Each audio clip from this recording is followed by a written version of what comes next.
ஆண்டும் இரட்சகருமாகிய இயேசு கிறிஸ்து ஈடில்லாத அன்பு நாமத்தினாலே ஜெபம் பிளஸ் தொலைக்காட்சி நேயர்களுக்கு இயேசுவே வார்த்தையானவர் என்ற நாமத்தினாலே அன்பின் வாழ்த்துக்களை ஸ்தோத்திரங்களை நான் உங்களுக்கு தெரியப்படுத்துகிறேன்.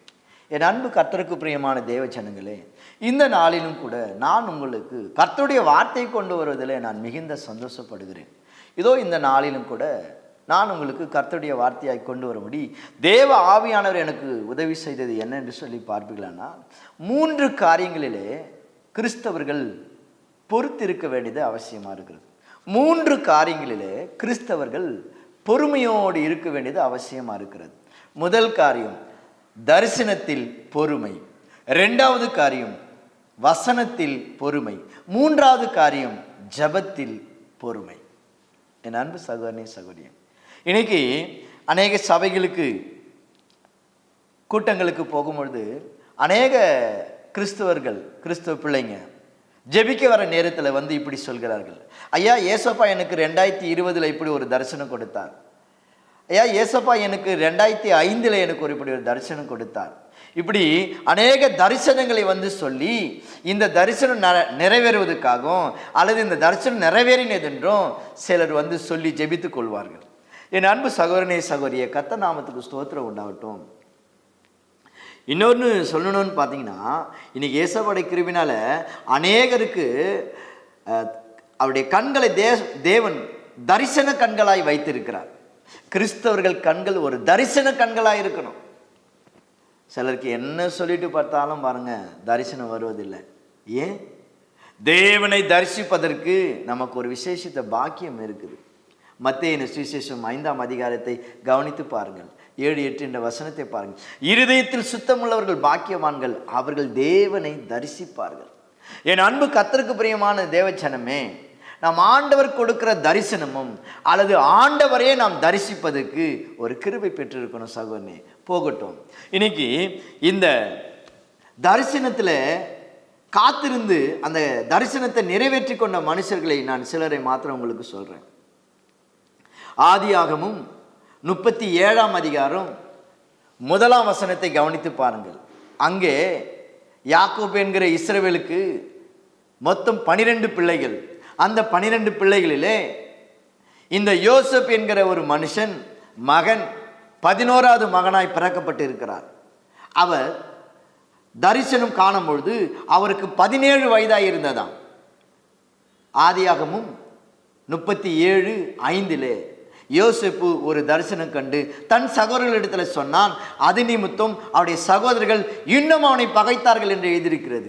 என் அன்பு சகோதரனே சகோதரியே, அந்த 17 வயதில் கண்ட தரிசனம் எந்த வயதில் நிறைவேறினது தெரியுமா? என் அன்பு சகோதரனே சகோதரியே, ஆதியாகமும் 41ஆம் அதிகாரம் 46ஆம் வசனத்தை கவனித்து பாருங்கள்.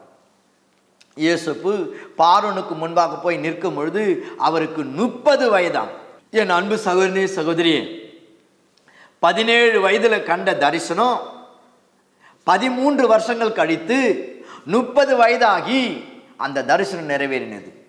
என் அன்பு சகோதரனே சகோதரியே, இன்னைக்கு தரிசனங்களை கண்டு ஐயோ எனக்கு அது நடக்காம இருக்கு, ஐயோ எனக்கு உடனே நடக்கலையே அப்படின்னு வருந்துகிறியா? என் அன்பு சகோதரனே சகோதரியே, தேவ ஜனங்களே, தரிசனத்துக்கு காத்திரு. தரிசனம் தேவ சமுத்திலிருந்து வருகிறது.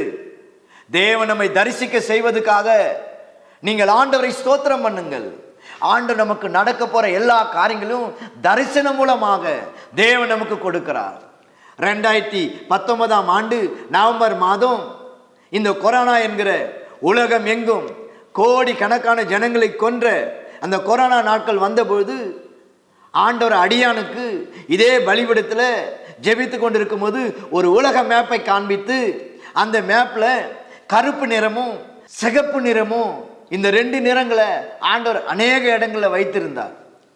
அந்த தரிசனத்தை கண்டு ஆண்டவருடைய சமூகத்தில் கேட்டேன், ஆண்டவரே இது என்னன்னு சொல்லி.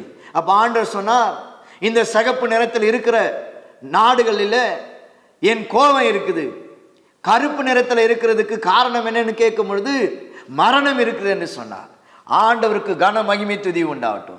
என் அன்பு சகோதரனே சகோதரியே, அந்த நாட்கள் தொடங்கி 2021 ஆண்டுகள் வர வரைக்கும் அநேக மரணம் மரணம் மரணம். என் அன்பு சகோதரனே சகோதரியே, தானியேலின் புஸ்தகம் 8ஆம் அதிகாரம் 14ஆம் வசனத்தை கவனித்து பாருங்கள். தானியேல் என்கிற தீர்க்கதரிசிக்கு 2300 ரா பகல் நிறைவேறும் வரும் மட்டும் ஒரு தரிசனத்தை கொடுத்தார். 2300 ரா பகல். என் அன்பு சகோதரனே சகோதரியே, தானியேலின் புஸ்தகம் 8ஆம் அதிகாரம் 26, 27 என்ற வசனத்தை கவனித்து பாருங்கள். ஆண்டவர் சொல்கிறார், ரா பகல் உண்டாகிற தரிசனத்தை நீ கண்டிருக்கிறாய், அது சத்தியம், அது நிறைவேறும், ஆனாலும் இதை நீ மறைத்து வை என்று சொன்னார். கர்த்தருக்கு பிரியமான சகோதரனே சகோதரியே, ஒருவேளை நீங்க இப்படிப்பட்ட தேவ தரிசனங்களை கண்டு கலங்கி கொண்டு இருக்கிறீங்களா? அல்லது தேவ தரிசனம் எப்ப நிறைவேறும்னு காத்து கொண்டு இருக்கிறீங்களா? என் அன்பு கர்த்தருக்கு பிரியமான தேவ ஜனங்களே, ஆண்டவர் கொடுக்கிற தரிசனம் சத்தியம், உண்மை. நீங்கள் காத்திருந்து அதை சுதந்திரித்துக் கொள்ளுங்க. அதனால தான் சொன்னேன், தரிசனத்தில் காத்திருப்பது, தரிசனத்தில் பொறுமையாய் இருப்பது. என் அன்பு சகோதரனே சகோதரியே, இப்படி ஆயிரக்கணக்கான ஜனங்கள் தேவன் கொடுக்கிற தரிசனங்களை கண்டு அதை பெற்றுக்கொண்டு இருக்கிறாங்க. அதுக்குன்னு ஒரு காலத்தை ஆண்டவர் வைத்திருப்பார், அதுக்குன்னு ஒரு நேரத்தை கர்த்தர் வைத்திருப்பார். பிரசங்கின் புஸ்தகம் 3:11 படி அவர் சகலத்தையும் அதின் நாட்களிலே காலத்தில் அவர் அதை நிறைவேற்றுகிற தேவனாக இருக்கிறார். என் அன்பு சகோதரனே சகோதரியே, 2வது காரியங்களை பாருங்கள். கர்த்தருடைய வார்த்தையில காத்திருக்கணும். இன்னைக்கு வாக்கு தத்தங்களை எடுக்கிறதுல ஆர்வம் காட்டுறோம், கர்த்தருடைய வாக்கு தத்தங்களை சொல்லி ஜெபிக்கிறோம், மிகவும் சந்தோஷம், ரொம்ப நல்லது. ஆனால் வசனத்துல காத்திருப்பது அதை விட அவசியம். வசனத்துல காத்திருக்கிறவன் தேவ பிள்ளையா இருப்பான். வசனத்துல காத்திருக்கிறவன் தேவனுடைய இருதயத்துக்கு பிரியமாய் இருப்பான். இந்த வார்த்தையை கேட்டுக்கொண்டிருக்கிற என் அன்பு தேவ ஜனங்களே, கர்த்தர் உங்களுக்காக தான் இதை பேசிக்கொண்டு இருக்கிறார். அவருடைய வசனத்துல காத்திருங்க. சுவிசேஷ புத்தகமாய் அப்போஸ்தலனாகிய பவுல் எழுதப்பட்ட ரோமருக்கு நிருபம் 15ஆம் அதிகாரம் 4ஆம் வசனத்தை கவனித்து பாருங்கள். அங்கு வேதம் என்ன சொல்கிறது தெரியுமா? வேத வசனத்துக்காக காத்திருங்கள். பொறுமை நமக்கு அவசியமாக இருக்கிறதா? வேத வசனத்தினால் நாம் காத்திருப்பது பொறுமை அவசியமாக இருக்கிறதா? என் அன்பு சகோதரனே சகோதரியே, எபிரேயருக்கு நிருபம் 10ஆம் அதிகாரம் 36 என்ற வசனத்தை கவனித்து பாருங்கள். தேவனுடைய வாக்கு தத்தங்களை நீங்கள் சுதந்திரிக்கும்படி உங்களுக்கு பொறுமை அவசியமாக இருக்கிறது. பார்த்தீங்களா? ஆண்டவர் நமக்கு ஒரு வாக்கு தத்தம் கொடுக்குறாங்க. ஆதியாகமம் 28:15 பாருங்கள். நான் சொன்னதை செய்ய மட்டும் உன்னை விட்டு விலக மாட்டேன், உன்னை கைவிட மாட்டேன் என்று ஆண்டவர் நமக்கு சொல்லியிருக்கிறார். அவர் ஒரு வார்த்தை கொடுத்தார்னா அந்த வார்த்தை ஒரு காரியமும் ஒரு நாளும் ஒரு காலத்திலையும் அது ஒழிந்து போவாது. மத்தேயு சுவிசேஷம் 24:35 பாருங்கள். வானம் பூமி ஒழிந்து போவது எளிது.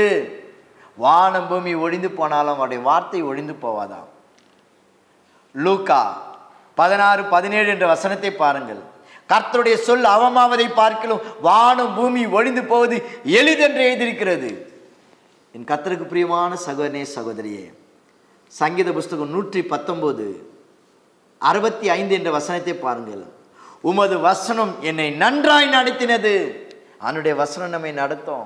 அதே சங்கீதம் 119:105 என்ன சொல்கிறது? உமது வசனம் என் கால்களுக்கு தீபம், என் பாதைக்கு அது வெளிச்சமா இருக்கிறது. இன்னைக்கு யாரெல்லாம் கர்த்தருடைய வசனங்களை, கர்த்தருடைய வாக்கு தத்தத்தை விசுவாசித்து ஜெபம் பண்ணி கொண்டு இருக்கிறீங்களோ, நான் கர்த்தருடைய ஊழியக்காரனாய் சொல்கிறேன், கர்த்தருடைய ஆவி உடையவனாய் சொல்கிறேன், ஆண்டவர் அதை 100% உங்களுக்கு நிறைவேற்றுவார். அந்த வசனத்துல காத்திருங்க. வசனத்துல காத்திருப்பது ஒரு நல்ல அனுபவம். எந்த நாளில் அந்த வசனம் பொய்யாவது, அந்த வசனம் அந்த வாக்கு தத்துவம் உங்களை சாட்சியா வைக்கும். கர்த்தருக்கு பிரியமான என் அன்பு சகோதரனே சகோதரியே, 3வது காரியம் ஜெபத்திலே காத்திருப்பது. எவ்வளவு நாளையா காத்திருக்கணும் பாஸ்டர்? நான் எவ்வளவு நாள் காத்திருக்கணும்? ஜெபத்தில் பதில் வர மட்டும் காத்திருங்கள். என் அன்பு சகோதரனே சகோதரியே, வேதத்தை பாருங்கள். சங்கீதம் 27:4 கர்த்தரிடத்தில் நான் ஒன்றை கேட்டேன், அதையே நாடுவேன். நான் ஆண்டவரிடத்தில் என்ன கேட்டு ஜெபம் பண்ணிட்டு இருக்கணும், அதே தான் திரும்ப அகைன் ரிப்பீட். என் அன்பு சகோதரனே சகோதரியே, நான் அதே நாடுவேன். கர்த்தருக்கு பிரியமான என் அன்பு சகோதரனே சகோதரியே, நாம் எந்த ஒரு காரியங்களும் ஜெபத்தின் மூலமாக தான் பெற முடியும். ஏறக்குறைய 4 மாதம் ஜெபத்தின் மகத்துவங்களை குறித்து நான் பேசியிருக்கிறேன். ஒருவேளை அதை நீங்கள் கேட்காதிருப்பீங்கன்னா நீங்கள் கடந்து போன நாட்களை, மாதங்களில் நீங்கள் போய் பாருங்கள். கர்த்தருடைய நாமம் மகிமைப்படும். என் அன்பு சகோதரனே, அன்பு சகோதரியே, ஜெபத்தில் நாம் காத்திருப்பது மிக அவசியம். பாருங்க, 1 சாமுவேல் புஸ்தகம் 1ஆம் அதிகாரம் 16ஆம் வசனத்தை பாருங்கள். அங்கே அன்னாள் ஆலயத்துக்கு போய் தேவ சமூகத்தில் ஜெபம் பண்ணினார். அந்த ஜெபத்தில் காத்திருந்தாங்க. 1 சாமுவேல் 1:27 பாருங்கள். காத்திருந்த ஜெபத்துக்கு பதில் கிடைத்தது. சாமுவேல் என்கிற தீர்க்கதரிசியை கொண்டு போய் ஆலயத்தில் போய் ஆண்டவரிடத்தில் சொல்கிறாள், இதோ இந்த பிள்ளைக்காக தான் நான் வந்து விண்ணப்பம் பண்ணினேன், அதை நான் பெற்றுக்கொண்டேன். என் அன்பு சகோதரனே, சகோதரியே, என் ஜெபம் பதில் கிடைக்கலன்னு சோர்ந்து போவாதீங்க. இல்லை ஏன் இன்னும் உடனே வரலன்னு சோர்ந்து போவாதீங்க. நமக்கு ஒரு ஆவிக்குரிய அனுபவமே காத்திருப்பதில் தான் இருக்குது. நீங்கள் காத்திருப்பதினாலே ஆவிக்குரிய பலனை அடைவீங்க. ஆவிக்குரிய காரியங்களை மற்றவர்களுக்கு ஒரு சாட்சியா இருப்பீங்க. இன்னைக்கு அண்ணால கர்த்தர் ஒரு சாட்சியா வைத்திருக்கிறாரு. தாவீதை கர்த்தர் ஒரு சாட்சியா வைத்திருக்கிறாரு. உங்களுக்கு, உங்கள் பிள்ளைகளுக்கும், உங்கள் பிள்ளைகளுடைய பிள்ளைகளுக்கும் கர்த்தர் சாட்சியை வைப்பார். நீங்கள் காத்திருங்கள். என் அன்பு சகோதரனே, அன்பு சகோதரியே, கர்த்தருக்கு ஸ்தோத்திரம். நீதிமொழிகள் 13:12 என்ற வசனம் இப்படி சொல்கிறது, நெடுநாள் காத்திருப்பது இருதயத்தை இளைக்க பண்ணும், விரும்பினது வரும்போதோ ஜீவ விருட்சியமாய் இருக்கும். அதே நீதிமொழிகள் 13:19 என்ற வசனத்தை பாருங்கள், வாஞ்சை நிறைவேறுவது ஆத்மாவுக்கு இனிதா இருக்கும் என்று எழுதியிருக்கிறது. என் அன்பு சகோதரனே, சகோதரியே, இன்னைக்கு ஆண்டுடைய வார்த்தையை கேட்டுக்கொண்டு இருக்கிற நீங்கள் யாரா இருந்தாலும் சரி, நீங்கள் தரிசனம் கண்டு இருக்கிறீங்க, அதுல காத்துருங்க. நீங்க வசனத்தை சொல்லி ஜெபம் பண்ணிட்டு இருக்கிறீங்க, அதுல காத்துருங்க. அநேக காரியங்களுக்கு ஜெபம் பண்ணிட்டு இருக்கிறீங்க, அதுல காத்துருங்க. ஆண்டவர் உங்களுக்கு 100% பதில் கொடுப்பார். சகோதரனே, சகோதரியே, கர்த்தர் நாமத்துக்கு ஸ்தோத்திரம் உண்டாகட்டும். ஆண்டவர் ஒரு காரியத்தை சொல்லி அதை நிறைவேற மட்டும் நம்மளை விட்டு போக மாட்டாங்க. ஆபிரகாமுக்கு வாக்கு கொடுத்தார், ஈசாக்குக்கு வாக்கு கொடுத்தார், யாக்கோபுக்கு வாக்கு கொடுத்தார். அந்த வாக்குகளை அவர் நிறைவேறி வாக்கு தத்தத்தின் தெய்வமாய் அவர் மாறினார். நீங்கள் வாக்கு தத்தங்களை சுதந்திரிக்கும்படி உங்களுக்கு பொறுமை அவசியமா இருக்குது. சகோதரனே, சகோதரியே, அதே எபிரேயர் 6:11 பாருங்கள். நீங்கள் அசதியாயிராமல் கர்த்தருடைய வாக்கு தத்தத்தை, கர்த்தருடைய வசனத்தை நீங்கள் சுதந்திரிக்கும்படி விசுவாசத்தோடு நீடிய பொறுமையை நீங்கள் அதை பெற்றுக்கொண்டவர்களை நீங்கள் கை கொள்ளுங்கள் என்று எழுதியிருக்கிறது எபிரேயர் 6:11. என் அன்பு சகோதரனே, சகோதரியே, பார்த்தீங்களா?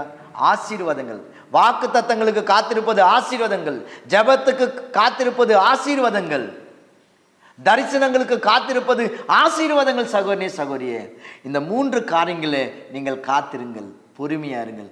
கர்த்தர் உங்களுக்கு 3 காரியங்களிலும் ஆயிரமான சாட்சிகளை, 100கணக்கான சாட்சிகளை கர்த்தர் கொடுப்பார், உங்களை ஆசீர்வதிப்பார். நான் உங்களுக்காக இப்போது ஜெபிக்கிறேன். மகா கிருபையும் இரக்கமும் நிறைந்த நல்ல பிதாவே, ஒரு கிறிஸ்துவனா இருக்கிற நாங்க பொறுமையா இல்லையானா மற்றவர்களுக்கு எப்படி நாங்கள் பொறுமையை குறித்து சொல்ல முடியும்? சாமி, எங்கள் தரிசனங்களிலே காத்திருக்கிற அனுபவத்தை தாங்க. வசனங்களை சொல்லி, வாக்குத்தத்தங்களை சொல்லி காத்திருப்பதில் எங்களுக்கு ஒரு பொறுமையை தாங்க. ஜெபத்திலே பதில் கிடைக்க வரைக்கும் ஒரு காத்திருப்பதிலே பொறுமையை தாங்கப்பா. இந்த வார்த்தை கேட்டுக்கொண்டிருக்கிற அன்பு சகோதர சகோதரர்களுக்கு கர்த்தர் இப்போது ஒரு அற்புதத்தை செய்வதாக. பணம் தடைகள் நீங்குவதாக, குழந்தை பாக்கியம் தடை நீங்குவதாக, வீடு கட்டுகிற காரிய தடை நீங்குவதாக, அரசாங்க வேலை தடைகள் இப்போது நீங்குவதாக. அது யாரா இருந்தாலும் சரி, விசுவாசிக்கிறவனுக்கு இப்போதே அது உண்டாகட்டும். தேவனுடைய நாமம் தொடர்ந்து மகிமைப்படட்டும். ஆசீர்வதிங்க, தொடர்ந்து எங்களோடு கூட பேசுங்க. எல்லா கனமும் மகிமையும் துதி உமக்கு ஒருவருக்கு உண்டாகட்டும். இயேசுவின் நாமத்தில் வேண்டிக் கொள்கிற நல்ல பிதாவே, ஆமீன், ஆமீன். உங்கள் யாவருக்கும் அன்பின் வாழ்த்துக்கள். தொடர்ந்து தேவன் நம்மோடு கூட இடைப்படுவதாக. ஆமீன்.